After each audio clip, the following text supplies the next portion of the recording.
Video پہ آگے جانے سے پہلے اگر آپ لوگوں نے چینل ابھی تک سبسکرائب نہیں کیا تو چینل ضرور سبسکرائب کر لیں، کیونکہ اس سے ریلیٹڈ باقی ویڈیوز جو ہے وہ بھی آپ کو ملتی رہیں گی۔ اس سے پہلے بھی ہم S S T general head master کی تیاری کے لیے، بی ایڈ اور ایم ایڈ کی تیاری کے لیے، اور یہ F P S C S S T general کی ایک پلے لسٹ موجود ہے۔ اگر آپ چینل پہ پلے لسٹ میں جائیں گے تو یہاں پہ پہلے بھی ویڈیوز موجود ہیں۔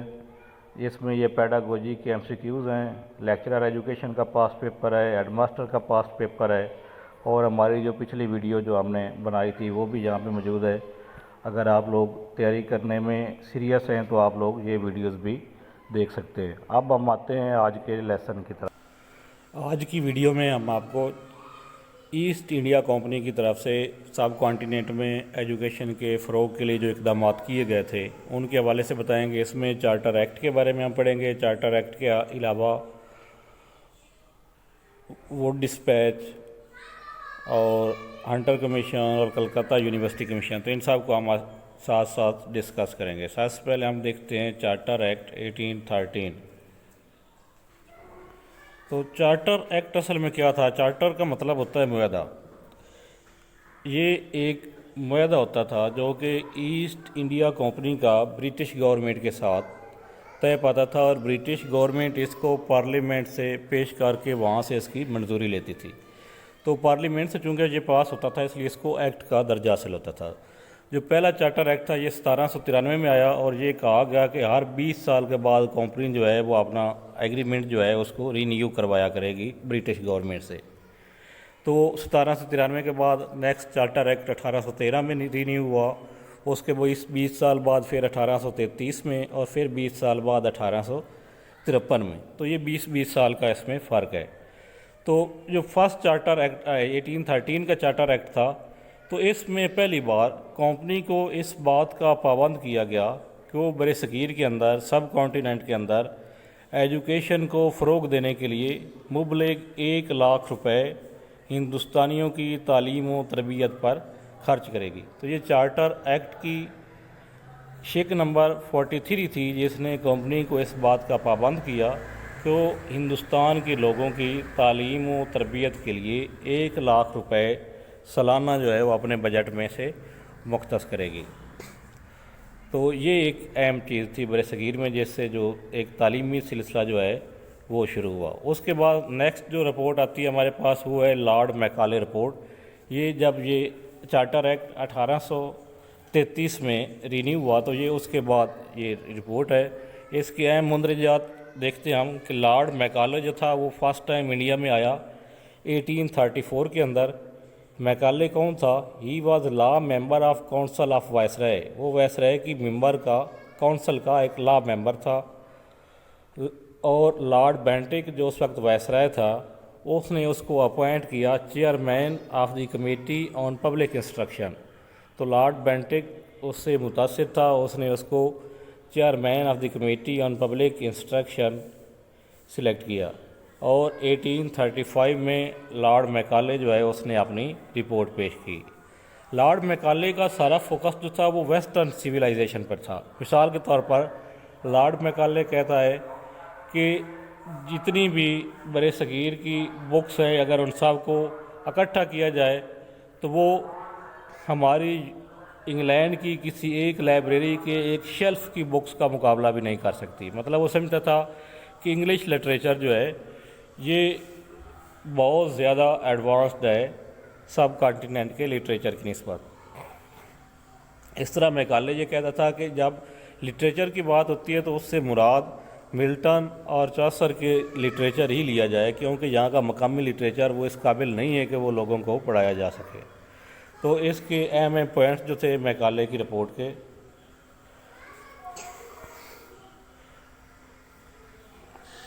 اس نے کہا کہ انگلش میڈیم جو ہے وہ ایجوکیشن ہونی چاہیے۔ لارڈ میکالے کے مطابق اس نے پہلی بار یہ فیور کی، اور یہ پہلی بار ایک شروع ہوئی کنٹروورسی کہ مقامی زبانوں کو کتنا ویٹیج ملنا ہے اور جو بیرونی زبانیں ہیں ان کو کتنا ویٹیج ملنا ہے۔ تو میکالے کا یہ کہنا تھا کہ تمام ایجوکیشنل سسٹم جو ہے وہ انگلش میڈیم ہونا چاہیے، اور میکالے کے نزدیک ایجوکیشن کا مقصد صرف بر صغیر کے لوگوں کو تعلیم یافتہ بنانے کا مقصد یہ تھا کہ ان کو اپنے کاموں کے لیے کلرکس مل سکیں، مطلب ایجوکیشن کا مقصد ہی میکالے کے نزدیک کلرک پیدا کرنا تھا۔ اور اس کے علاوہ اس نے ڈاؤن ورلڈ فلٹریشن تھیوری کی بات کی۔ اس کا مطلب یہ تھا کہ تمام لوگوں کو پڑھانا ضروری نہیں ہے، آپ صرف اپ ورڈ یا اوپر کے لوگ جو ہیں ان کو تعلیم دے، اس کا اثر جو ہے وہ نیچے خود بخود چلا جائے گا۔ اور یہ لارڈ میکالے کی طرف سے شروع کی گئی کوشش تھی، جس کے وجہ سے 1845 میں انگلش جو ہے اس کو انڈیا کی آفیشیل لینگویج ڈکلیئر کیا گیا۔ تقریباً میکالے رپورٹ کے 10 سال بعد جو ہے انگلش جو ہے وہ انڈیا کی آفیشیل لینگویج قرار پائی۔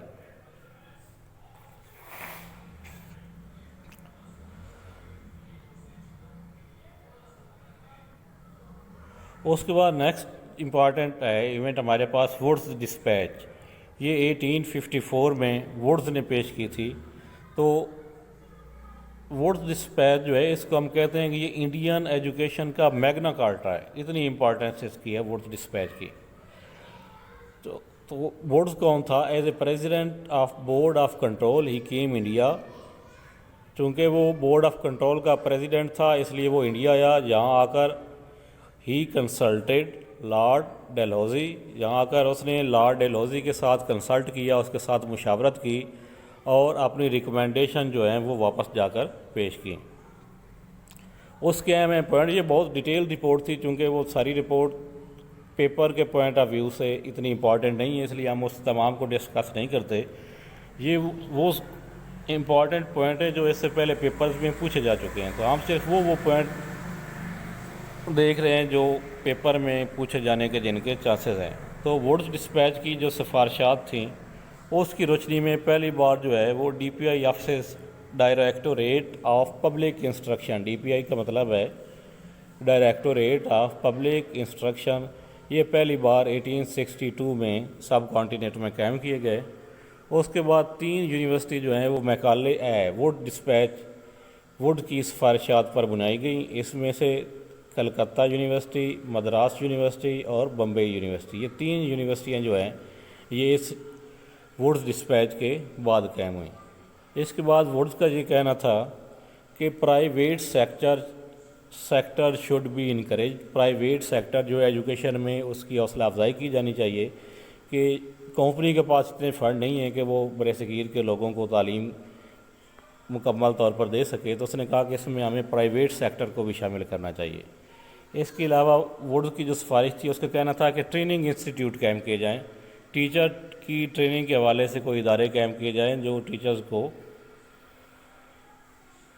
ٹریننگ دے۔ اس کے علاوہ اس نے کہا کہ چونکہ میکالے رپورٹ میں اورینٹیل ایجوکیشن کو اگنور کر دیا گیا تھا، تو ووڈز ڈسپیچ نے اس پر پھر فوکس کیا کہ اورینٹیل ایجوکیشن جو ہے یہ بھی ضروری ہے۔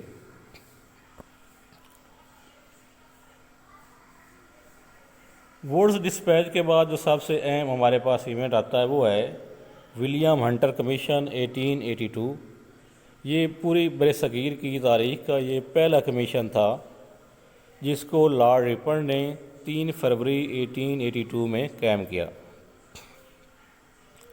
یہ امپارٹنٹ پوائنٹ ہے کہ بر صغیر کا سب سے پہلا ایجوکیشن کمیشن کون سا تھا، تو اس کا درست جواب ہے ولیم ہنٹر کمیشن، جس کو لارڈ رپن جو کہ وائسرائے تھا اس نے 3 فروری 1882 کو بنایا یہ کمیشن۔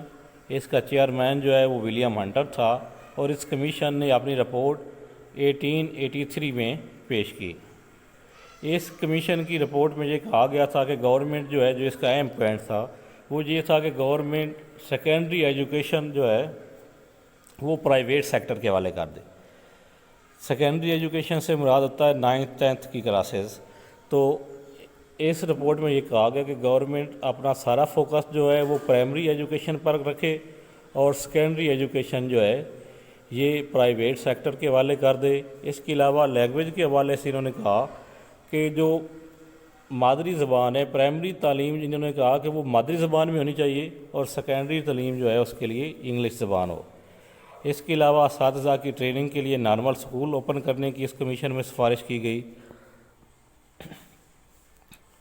اور ثانوی سطح پر انہوں نے کہا ثانوی سطح سے مراد میٹرک کلاسز جو ہمارے پاس ہوتی ہے کہ وہاں میٹرک سطح پر ہی پیشہ ورانہ مضامین اور لازمی مضامین 2 گروپ جو ہیں وہ مضامین کے بنائے جائیں۔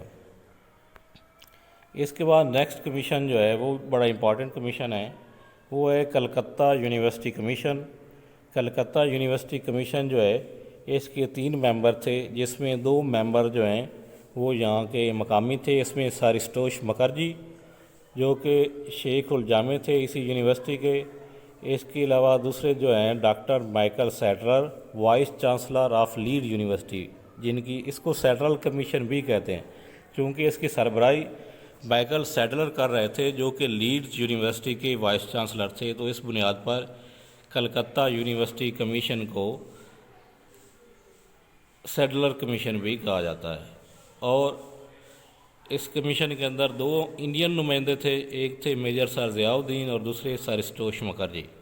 ان کی اہم جو ریکمنڈیشن تھی کمیشن کی وہ یہ تھی کہ formation of secondary and intermediate boards, secondary اور انٹرمیڈیٹ کے الگ الگ بورڈ بنائے جائیں۔ Separation of inter classes from degree classes, inter classes جو ہوتی ہیں ان کو ڈگری کلاسز سے الگ کیا جائے۔ یہ سمجھا گیا کہ جو 11th اور 12th کلاسز جو جس کو ہم کہتے ہیں انٹر کلاسز کہا جاتا ہے، 11ویں اور 12ویں جماعت، تو وہ سکولوں کے ساتھ اس کو اٹیچ کیا جائے، نہ کہ اس کو کالجوں کے ساتھ۔ کالجز کے اندر چونکہ ڈگری کلاسز پڑھائی جاتی ہیں تو اس کمیشن نے کہا کہ وہ کالج سے وہ کلاسز لے کر ان کو سکولوں میں دیا جائے، 11ویں اور 12ویں جماعت کو، وہ ثانوی تعلیم کے ساتھ اس کو منسلک کیا جائے۔ اس کے علاوہ انہوں نے کہا کہ یونیورسٹی میں جو داخلہ ہوگا وہ انٹر کرنے کے بعد ہوگا۔ انٹر کی کلاسز جو ہیں وہ انٹر کے لیے بورڈ بنائے جائیں گے۔ پہلے ثانوی بورڈ کی سفارش تو اس سے پچھلی رپورٹ میں کی گئی تھی، تو انہوں نے کہا کہ انٹر بورڈ بنائے اور انٹر پاس کرنے کے بعد جو ہے ان کا داخلہ جو ہے وہ یونیورسٹی میں ہوگا۔ اور اس کے علاوہ ایک اور سفارش جو کی گئی وہ تھا کہ پرائمری اور سیکنڈری سطح تک جو تعلیم ہوگی مادری زبان میں ہوگی، سوائے انگلش اور میتھ کے۔ انگلش اور میتھ کے علاوہ باقی تمام سبجیکٹس جو ہیں وہ مادری زبان میں ہی پڑھائے جائیں گے۔ اس کے علاوہ انہوں نے ایک نئی یونیورسٹی اپنا برڈن کم کرنے کے لیے کلکتہ یونیورسٹی نے کہا کہ ایک اور یونیورسٹی قائم کی جائے جو کہ ڈھاکہ کے اندر ہو، تاکہ کلکتہ یونیورسٹی پر برڈن جو ہے وہ کچھ کم ہو سکے۔ اس کے علاوہ اس کمیشن نے یہ بھی سفارش کی کہ بی اے جو کہ 2 سال کا تھا کہ آئندہ سے بی اے 3 سال کا کیا جائے گا۔